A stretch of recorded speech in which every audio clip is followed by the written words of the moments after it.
people who are saying this is their first time on one of our webinars. So as Liz said, we try to make these interactive by you typing into the chat box here. So if you've got any comments or questions, please feel free to type them in, and I will do my very best to notice them and answer them. But as we know, the brain's not brilliant at multitasking, so I'll get some prompts from my colleagues if I miss anything. So, as we said, this is a really popular webinar. We had a lot of people signing up for this. And what we're going to talk about this morning is making better decisions by understanding decision bias and how that operates in the brain. I think most of you will know who we are. We're Head, Heart, Brain. We work in the areas of leadership development and HR policy and practice, backed by neuroscience, so by understanding how the brain works. So we do a lot of work in those two areas. So today we're going to look a bit about how bias happens in the brain and then try and discuss some practical steps. And I think it's in these practical steps that it'd be really useful if people can also share anything that they've been doing in their companies around trying to mitigate bias or improve the quality of decision making. So let's talk a bit about what's going on with bias. This is a brilliant video. Unfortunately, we can't get the sound to work this morning, but there is a link to it, I think, Liz, isn't there? So it's a video that's been put together by one of the Australian banks, and it's really drawing to our attention the biases around particularly gender in business. So I'd recommend you have a look at that. But one of the reasons I was going to play it is because I think it's a really good example of how we don't notice bias. And here's an alternative way of us focusing on that. So these are just some headlines that I cut and pasted into this slide.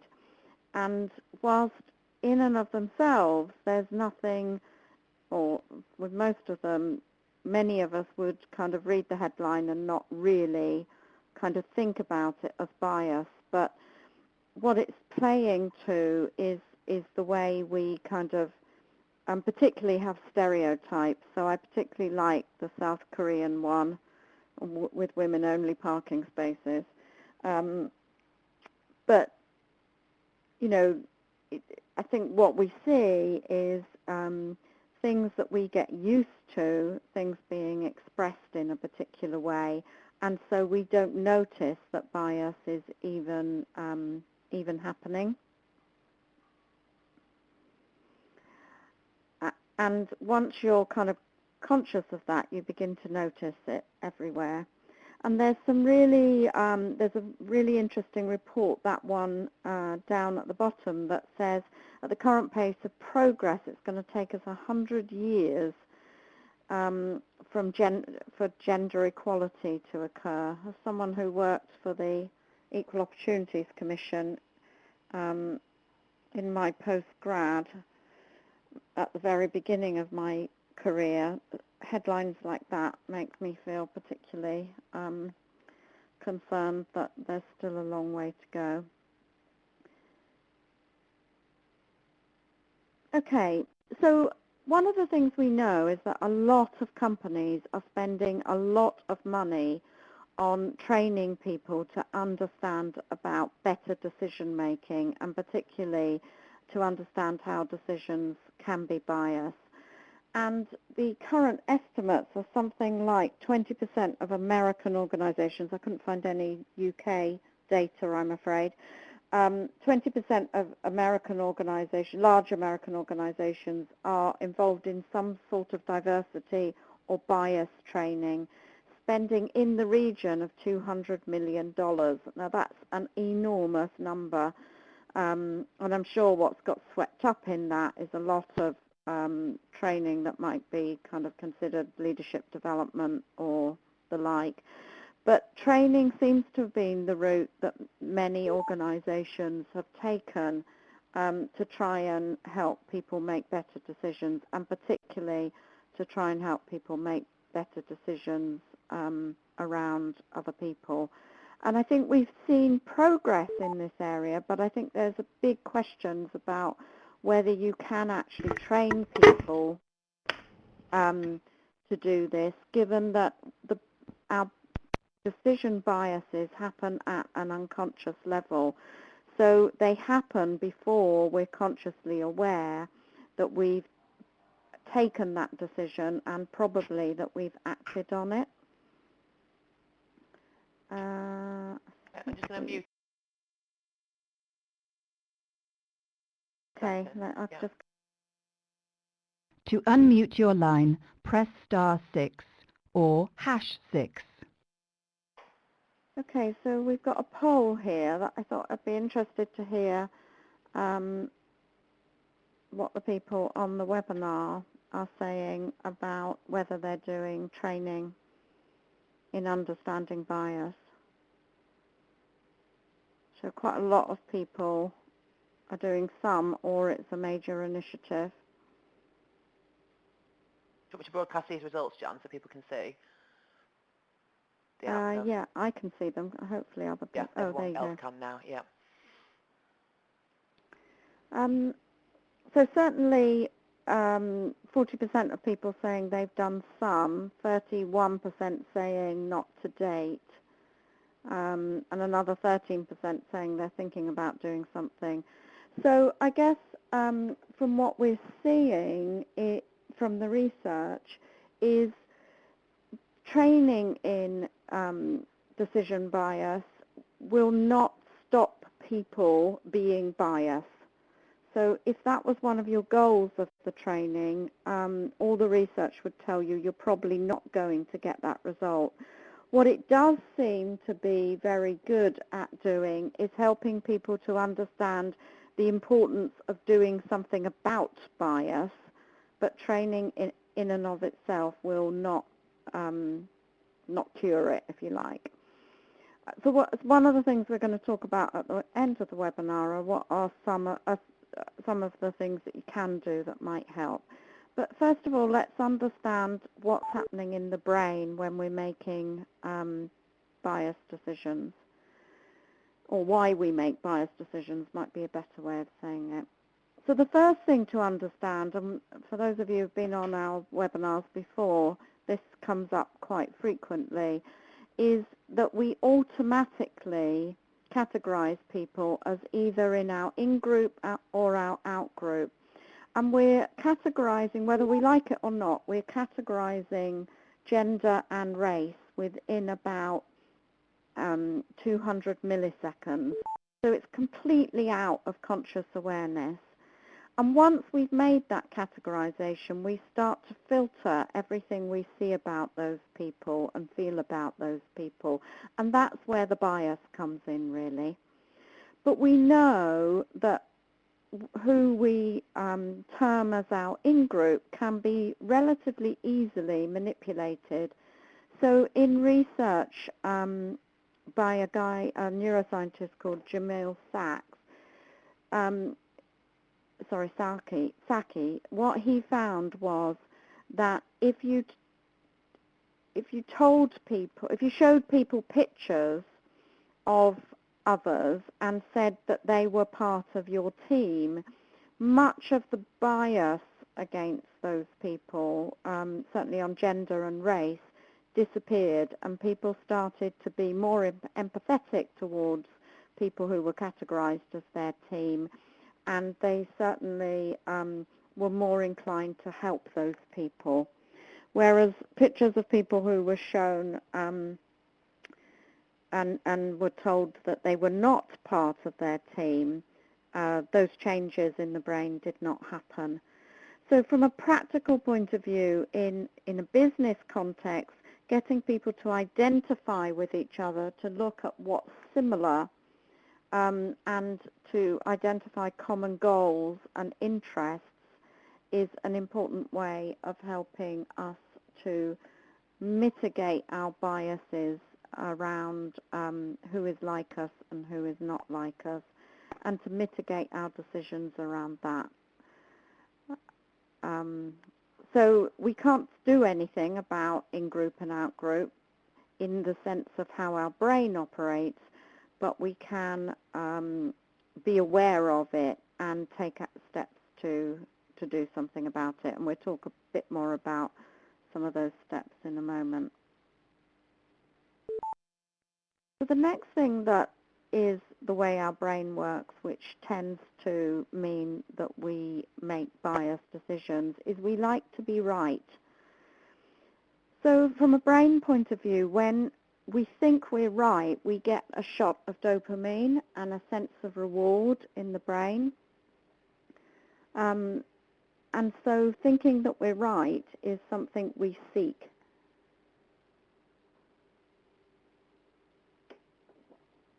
In contrast, when we're wrong, we get a sense of pain in the brain, so it feels physically painful, and that's the threat response happening.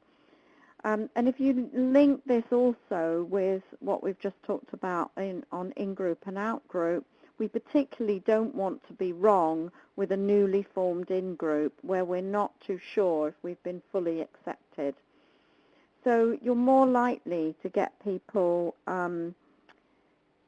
ignoring mistakes that they may have made or in decisions if they're in, if they're not sure about their position in a group, or it's going to mean that they've got to admit that they've got something wrong. So in a business context, I think what's important here is to understand that that will be a driving factor. And how do you get people to feel comfortable enough that it's okay to admit they're wrong, or maybe even better, not be wrong in the first place? And then the other thing that predisposes us to make biased decisions is the way our brain deals with data. So many of you will have read the book Thinking Fast and Slow by Daniel Kahneman, which was published a couple of years ago. And in that, he talks about we have two ways of making or dealing with data that result in making decisions. So the first is what he calls System 1, which is what we often describe as our intuitive decision-making process. So this way of the brain working has developed in order to help us deal with particularly danger, but it means that we make very quick intuitive decisions. Often, and they're not necessarily wrong. I mean, it's a good adaptation of our brain, but the trouble is if we don't check them. So System 1 is our intuitive, fast decision-making process. System 2 is our much more slow and rational, cognitive kind of critical decision-making process. And our brain was designed for both of these to work together. Unfortunately, because of our tendency to overvalue speed of decision-making and to be very busy, we often don't engage our System 2 to check those intuitive decisions that are being made in the brain. And I think in a business context, this is where we see most of the bias happen, or the reason why most of the bias happens in a business context.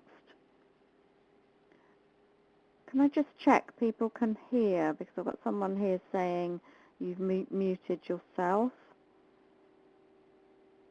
Yep, can hear. Okay, people can hear, good. So understanding that our natural way of making decisions will automatically predispose us to bias, partly because we give more weight to people who are in our in-group. We have a tendency not to admit when we're wrong, and because we like to rely on our fast system 1 decision making, we won't check whether we might be wrong with our more rational system 2. And that's exacerbated when we're under pressure to make decisions fast, when we're stressed, when we're tired, and when our culture in our organization is about speed.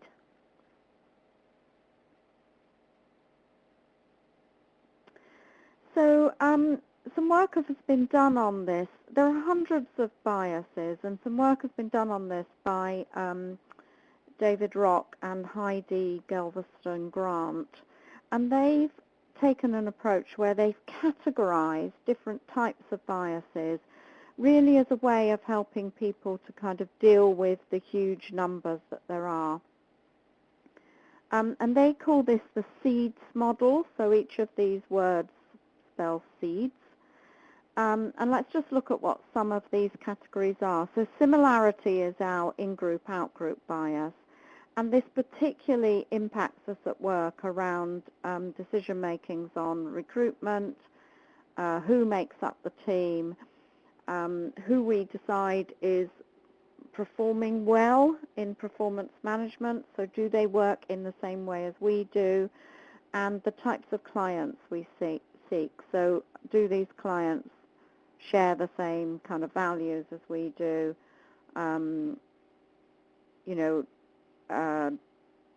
Do we only work with people we've worked with before, that type of thing. And some of the ways to mitigate this, and I'd be really interested to hear if anyone who's on the webinar has been doing some of this. So some of the ways to mitigate this are some of the famous examples like orchestras requiring before they choose someone to go into the orchestra, they have those people play behind a screen, and that massively increased the number of women who were chosen to play in orchestras just by that simple method of not showing the gender of the person who was playing. So, let me know if there are any things you guys are doing. Some of the things we see is removing people's names from application forms, certainly removing gender and age. And there's some evidence that if you consider people for promotion in cohorts, so you look at everyone who's going to be promoted to the next level as a group, rather than say, should Joe Bloggs or Alice Smith be promoted, that you're less likely to incur this type of bias. The other thing, of course, is to get people to feel that a broader group of people are there in group. So in recruitment, looking for similarities rather than differences. We've got Guy here saying blind CVs in recruitment, not putting university on application when in front of decision makers. Yeah, that's a really good one, especially I think in those types of organizations that know that they tend to recruit from where their current senior leaders came from. The next one in the... Sorry, there was an article yesterday. Did you see that? I've just put the link up for David Cameron talking about the similar kind of thing yesterday as well. So there's a link for going blind. Yeah. Yeah, and interesting. David Cameron should be suggesting that, given he gets accused of this bias quite a lot. So the next one is expedience. So this is the gut reaction. This is your system 1. So if a decision feels right, people are much more likely to go with it, which is fine to some extent, but you need to check it out and to check that the data actually lines up with the decision. I often tell the story of a research analyst I worked with in the city many years ago who made all of his decisions based on gut reaction, but then went and looked for the data to back them up. So if you want to avoid these types of decisions, data is your key, and they tend to impact things like investments. So, it feels right to invest in this company, or it feels right to give this budget to a particular department. Part of this is also that we make decisions on the information that's readily available rather than going and seeking information that contradicts what we already believe. Experience is the next one. So we believe what we see and what we hear. And, we know from research that actually our brain tends to kind of fill in quite a lot of gaps. So what we see and hear is not necessarily our real experience. And particularly things like the mood we're in can impact the quality of our decisions. So again, if we're very stressed, we're much more likely to be risk averse, for example. So these types of biases impact influence and our perceptions of what's right or wrong. So another link here might be Dan Ariely's work on honesty, which says actually it's not a kind of measurable feature. Honesty is a feature of the context that we're in, so we're more likely to be dishonest if others around us are dishonest. So a few people here talking about David Cameron. Succession planning is another one to watch out for, picking people who are similar to us for promotion, same university, even things like the same style of dress or the same accent can bias people for in-group, out-group. So I think mitigating things like our experience bias can work really well when we get other people who come from a different perspective to also look at a decision. So in groups where you've got diversity of thinking, you can end up with much better quality decisions if we take the time to hear those diverse views. Oh, this is interesting. Keith saying the Liverpool 8 committee wanted postcodes removed as that implied ethnicity. Yeah, that's a really interesting one.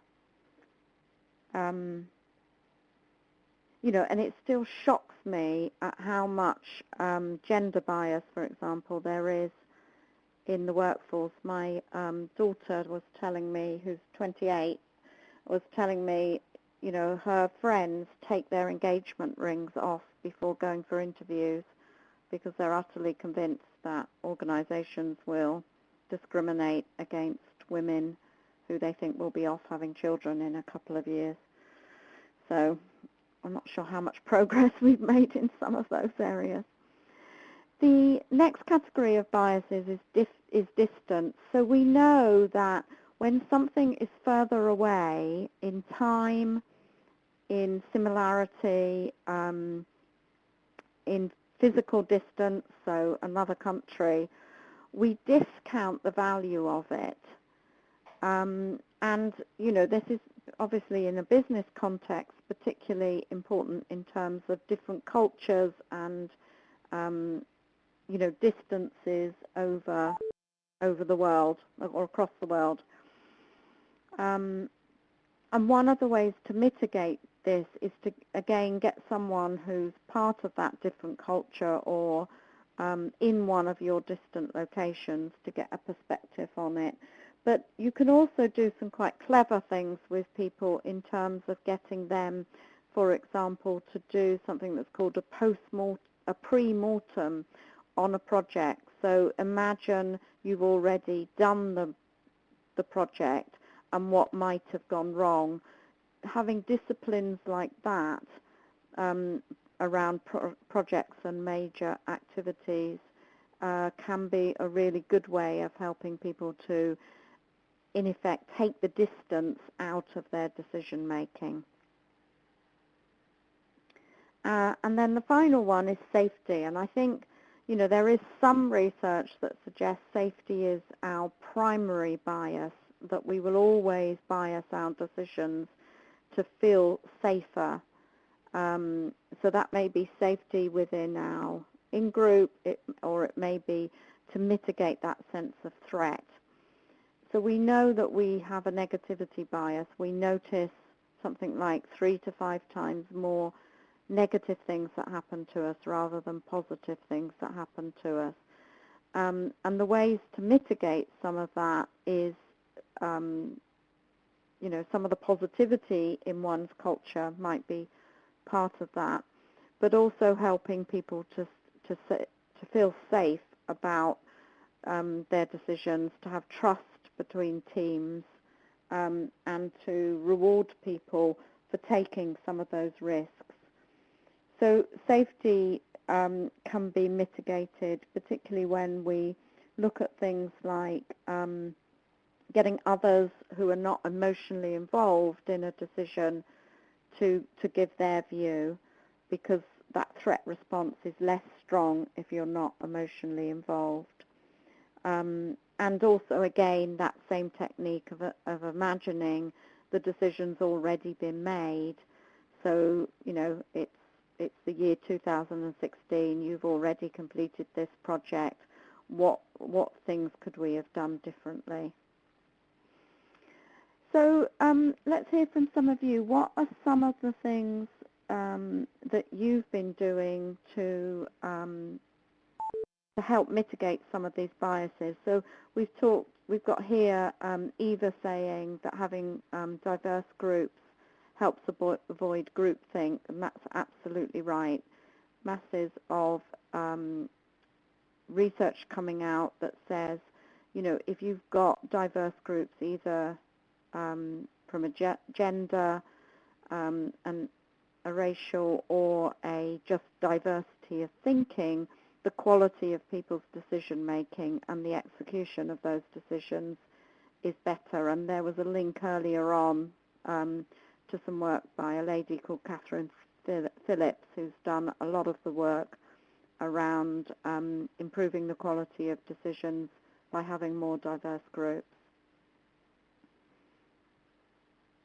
And then we've got Paula saying, if you look for evidence to back up your intuition, you're not in danger of finding what you're looking for. You could potentially be.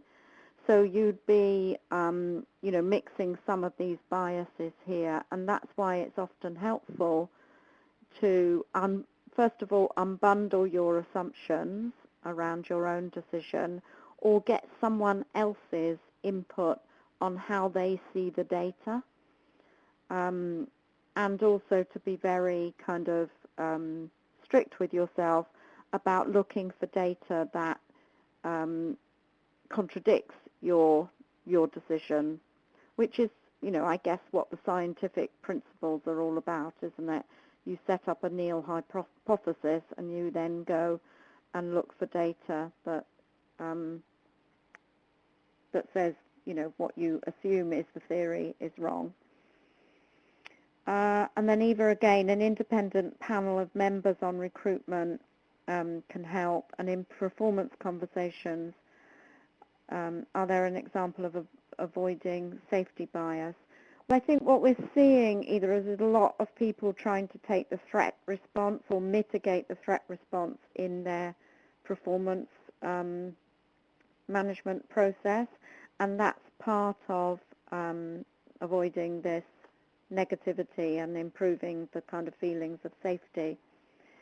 So I think you're seeing, people put more balance into the performance management process, so that people, for example, employees have more power in when the performance conversation happens, what data is collected in terms of feedback and so on. So again, Paula saying they get interviewers from different parts of the business. So you've got people with different perspectives. That's a good one. Courtney here saying, debunking the myth that people see the world as we do, and that if we believe something, everyone else does. I think that's a really important one. That's confirmational bias, false consensus bias. And a funny story that Lindsay and I had of that, we were going for a cook-in with a friend of ours, and we sent her the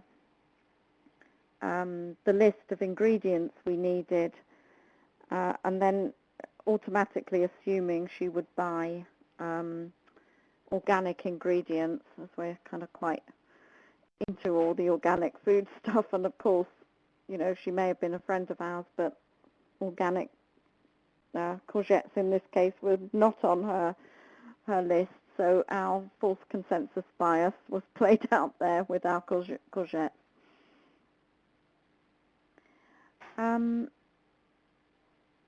We've got organisations may be better able to tame the optimism bias. I think actually most organisations tend to overemphasise the negativity bias. So they're looking for, if you think about things like budgeting, contingency planning, they're looking for to work, you know, to check what might go wrong rather than what might go right. And that's why the work on pre-mortems is quite useful, and I don't think we've got a link for that, but it's by a guy called Gary Klein. If people want to look that up, let me know, and I'll kind of add the link later. So it looks like there's quite a lot of stuff being done around interviewing and avoiding bias. Oh, thank you, Gideon, for putting that pre-mortem up.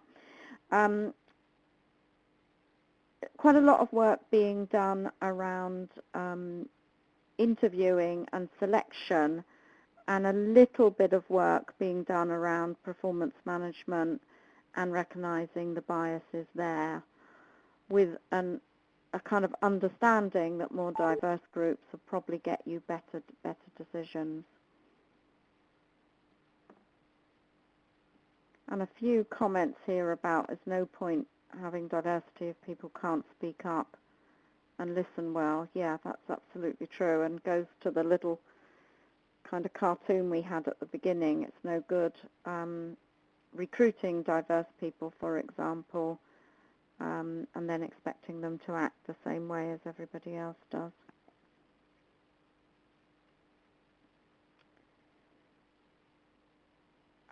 Okay, so lots of things, you know, people are doing, but maybe some stuff in helping people kind of deal with those gut reactions and those experience biases could, we did that really. Okay, so what are some of the practical ways then that we see you can help people make less biased decisions? And I guess one of the things we advocate is taking much more of a holistic approach. So training, as we said, can help in people understanding that we are all biased and we are all subject to making biased decisions. And one of the things we see is that if you come at this from a decision-making perspective as opposed to a diversity perspective, you can often get more traction. So many senior leaders will be more interested in making sure they make better quality decisions rather than, unfortunately, that they make better kind of gender or decisions around diversity of the mix of their teams. So training can help in raising awareness, and using the brain science can kind of reduce people's defensiveness around the suggestion that people are biased. Understanding the breadth of bias and helping people to categorize it. So something like the SEEDS model helps people to deal with the cognitive overload of just how many biases there are, and dealing with it more at a kind of group level of the types of bias And I think that also helps because some of the things to mitigate them work across a number of biases at one go. And then introducing practices to reduce bias, like getting other people to check decisions, gaining input from others, encouraging people to speak up, and having policies that police each other's decisions. So I guess things like in academia, the idea of peer reviews is based on this. So, you know, one of the things we sometimes see in organizations is when we were in banking, for example, is an investment committee which will look at the ideas of an analyst and get them to unpick their thinking in a way that gets them to expose some of those gut reaction type biases, or to check that they've actually gone and sought out a wide enough range of data, and they haven't just picked the data that confirms, you know, what they want to the investment decisions they want to make. And then I think one of the important ones is to build a culture of what I've called slow thinking, so that, you know, it's part of your culture that you check out the quality of thinking, and that's in itself not seen as a bad thing, but as a good thing, that you encourage people to slow down both their own thinking, but you know, major decisions within the organization are taken in a way where there's time to check the quality of data and some of the biases that may have crept in. So we've got Paula here saying you need to have enough different people in the control group, or they just reinforce the original decision. Yeah, I think that's absolutely right, but I think you also need to have a culture where rather than, you know, suggesting that a decision, you know, for example, that a certain amount of data hasn't been properly looked at is a bad thing, that's considered a good thing. So you reward people for being, for slowing down their own decision making and seeking out information that contradicts what they think rather than that just confirms it.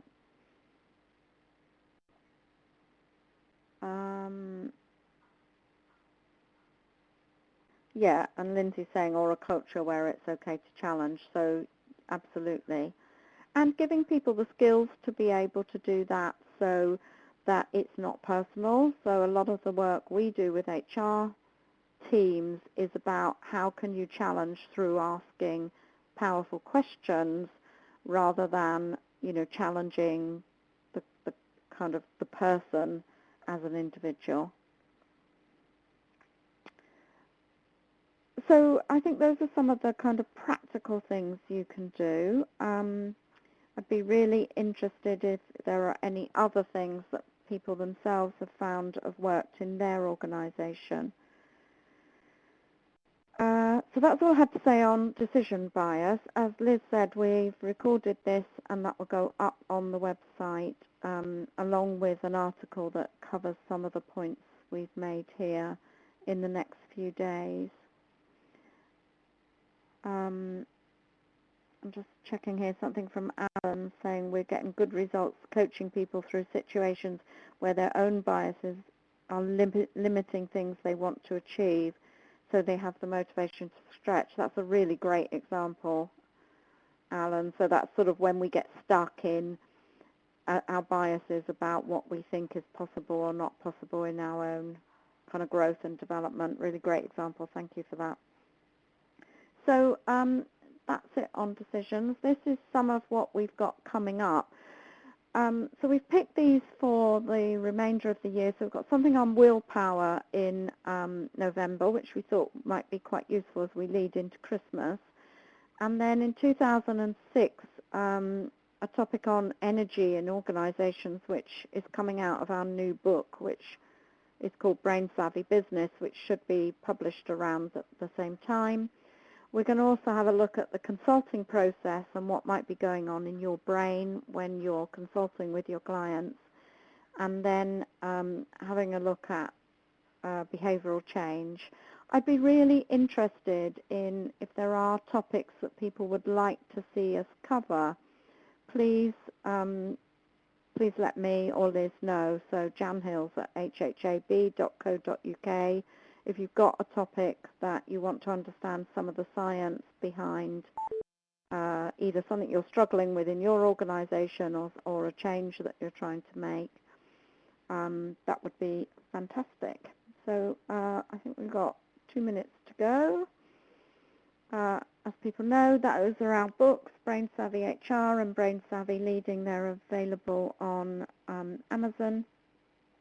And as I say, Brain Savvy Business should be out in the new year. So thank you very much, everyone. As Liz says here, please do leave any feedback on Pay Compliment, which is a great feedback site we've been using, and look forward to speaking to you next month. Thank you, everyone. Have a brilliant day. Thank you, Jan. That was brilliant. Lots of very good comments as well coming through. So thank you, everyone, for partaking in this webinar. So brilliant, blown away. And Jan's gone through the next webinars coming up. So we'll give it another couple of minutes. If you want to just make any more thoughts or anything else, then please let us know what you think, and also if you've got any ideas of future webinars. So thank you very much, everyone.